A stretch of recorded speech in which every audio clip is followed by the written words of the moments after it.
Hello，大家好啊！歡迎嚟過我嘅 U 有日記頻道啊！周星馳講過一句說話：做人如果冇夢想，窮人鹹魚有咩分別啊？今日咧凝重肅正呢一件事啦。今日呢一間嘢咧，主角係真係有個夢嘅，係夢自己俾人追擊。問題係啦，警察到場咧揭穿咗呢件事嘅真面目，根本就冇人追緊佢。呢一件事咧發生喺5號凌晨1點，元朗西鐵站對開，一個43歲嘅男人咧就截咗架的士，冇耐港行行下咧就嗌起啦，有人追啦！然後一手就驅開個司機，然後奪走咗的士嘅控制權，跟住咧就喺個隧道入邊咧自力線狂飆，好似頭文字 D 咁樣啦，又好似玩 GTA 咁啦。結局咧就係佢碰撞一個護欄咧，就被警察拘捕收場。但係最詭異咧，唔係佢點樣揸車，係警察到場嗰一刻，佢做咗某一個動作，令所有人都諗啦，呢個人係搞啲咩啊？留雞睇過最後啦，我哋會追求真相，然後咧探究背後嘅社會議題。咁記得 share 同埋 like 我哋嘅片啦，再記得訂閱我哋嘅頻道啦。事不宜遲，我哋馬上出發。根據警方嘅資料同埋多家嘅傳媒報告，咁事主係姓江嘅，咁43歲啦，佢咧就喺5號元朗永日路近西鐵站嗰個就截咗架往市區嘅的士，我叫紅吉啦。咁司機咧叫阿陳，62歲，當日咧係正常開工嘅。咁嗰架的士咧就行下咧就去個 YOHO 坑對開，既然啦後座咧阿事主咧就情緒大變，佢咧突然之間大叫啦。就話有人追緊佢，嗱我哋演繹一下先。我靠，有人追我啊！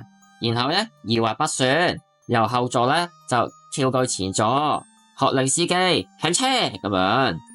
62歲阿陳咧眼前咧就見到一個情緒大變嘅男人啦，咁邊度反抗啊？咁換着我同埋大家聽眾啊，都唔會反抗啊！咁眼白白睇架的士，就俾人咁樣攞走咗啦。努力瞓覺，努力瞓覺。唉，做咁多年的士嘅，架搵食車俾人攞咗啊，邊努力瞓到夠啊？咁佢都係第一次見過呢種情況，係啦。的士咧就同私家車一樣嘅，有主駕駛位同副駕駛位嘅。講事主咧就坐咗個主駕駛位之後咧，就揸咗架的士咧就往九龍方向揸走。咁但係真正嘅戲肉先至係剛剛開始啫。事不宜遲，馬上再睇。如是者啦，的士咧就往呢個3號幹線，再經過橄欖隧道，向呢個九龍方向行駛啦。咁其實聽眾應該有揸車我之前都係經過咗一個筆試嘅。嗱，咁佢呢啲都係 highway 嚟嘅。講翻呢個目擊者形容先，揸車嘅方向咧，咁直頭用2個字嚟形容，舞龍係咩嚟噶？切雙白線咯，左穿右插咯。即係車尾間嚟間去間出間入嗰隻咯，形容下啦自己，我就即係覺得當時咧，哇，真係用恐怖形容啊，就好似條龍咁起舞喎，哇，咁如果有其他車嘅，咁我都唔知好啦好笑啊，真係，直頭係悲劇形容啊！最堅嗰下咧就個的士咧就衝入長青隧道。咁當時咧，長青隧道咧就係行緊呢個叫做監管雙程行車嘅，咁咩嚟噶？咁呢個隧道入邊咧，就一邊係行呢個九龍方向，另一邊係行新界方向，中間係冇嘢隔住噶。自己幻想下啦，自己，當時係有咩即係危險可以發生到啦？嗱，咁警方咧就話事主咧就揸過呢個九龍出口呢一刻咧，突然之間咧，哇，右線舞龍模式逆線行駛。咁據頭咧有一架雙層巴士，真係個巴士司機真係高級咗唔少啊！兩車相距可能10幾20米嘅咋，哇！嗰一剎那，如果個巴士司機可能唔夠瞓啊，又或者精神唔夠好啊，都唔知點算啊！真係可能又飯碗不保啦，又或者可能入醫院啦，天下幻覺唯此最真啊！佢咧就好彩剎咗車，先至可以避過一場咧即係發生嘅嚴重意外。事主嘅舞龍之旅咧，揸過去隧道口嗰一刻咧，正式嘅 over。架的士咧就衝向一架咧用嚟封閉鞏固嘅南站，你話死唔死啊？佢右邊車身車頭咧就損毀嚴重，咁逆線咧就停咗喺路中心，哇！真係夠鬼刺激啊！真係呢一場刺激嘅追逐戰咧，咁到底事主有冇受傷咧？又走唔走到咧？警察同埋消防其後到場，眼前嘅畫面真係令所有人都倒抽一口涼氣。事主冇大叫，又冇逃走，又冇求救，又冇 help me， 好冷靜咁樣坐咗喺駕駛席，面部朝天，仰望天花板，哇，好似咩事都冇發生喎，又或者可能有人接佢咁喎。其實我係一個演員。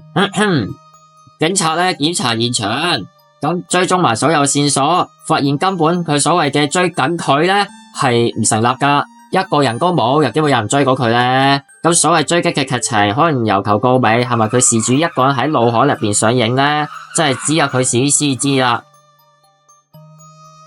警察查證之後發現咧，事主咧擁有一張叫做殘疾人士登記證。介紹先，佢係由勞工福利局康服務中心中央公共室發出嘅。咁如果一啲人咧喺精神上咧或者殘疾上咧係有障礙啊，咁佢可以去申請嘅，唔使錢，仲可以方便人嘅適應，又可以享有公共服務啊、交通啊、文娛一系列嘅優惠。此外啦，事主咧仲擁有一張過期嘅私家車駕駛執照，但係就冇的士牌咯，咁即係冇用咯。咁奇怪嘅事就發生咗啦。呢一句百變星君教我講嘅，一個有需要嘅人，咁但係又冇的士牌，揸唔到車㗎啦，咁應該，咁點解喺凌晨1點鐘自己一個接的士咧？咁佢嘅背後動機係咪同即係普通人一樣，係要翻屋企咧？咁呢一個問題俾佢警揸車，值得幾深思一下嘅。繼而精神健康嘅角度，事主話俾人追擊，呢一種係被迫害嘅感覺，醫學上叫做被害感，又或者叫做被迫害妄想症。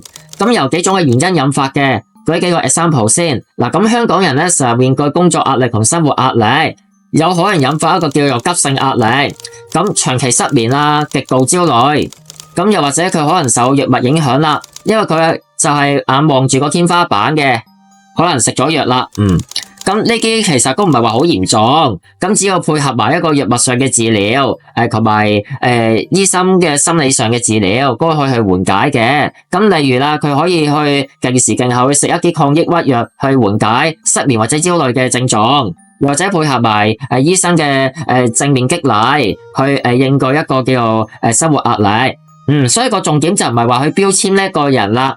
而係其實佢係咪得到一個照顧者嘅支援咧？咁佢嘅屋企人或者佢嘅朋友係咪去知道呢一個人係咪有問題咧？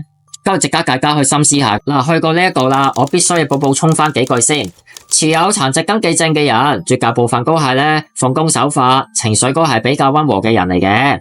今次呢件事啊，其實我相信都係好少數嘅 case。希望大家真係唔好用一個有色眼鏡去看待咧呢一類嘅人。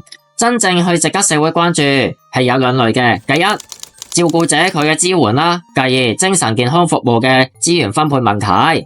嗱，如果你身邊發現呢一類人啦，真係有需要嘅，唔該啊，快啲解機熱線啊！一個健康嘅社會咧，係唔應該將任何人去拋低，你我大家一齊去做嘅。嗱，咁網民嘅反應好不一嘅，有啲人話好彩冇造成更大嘅意外啫，有啲人話可憐嗰個可恨。亦有啲人會話啦，佢屋企人去咗邊咧？你叫我點樣睇呢件事咧？做人如果遇過一種情況唔識點做，同條鹹魚有咩分別咧？留言話俾我知你會點樣做啦。我哋喺下一段片咧就回應大家啦。曾經有一架的士安全喺事主面前，冇好好去珍惜。直到去碰撞之後，先至後悔莫及。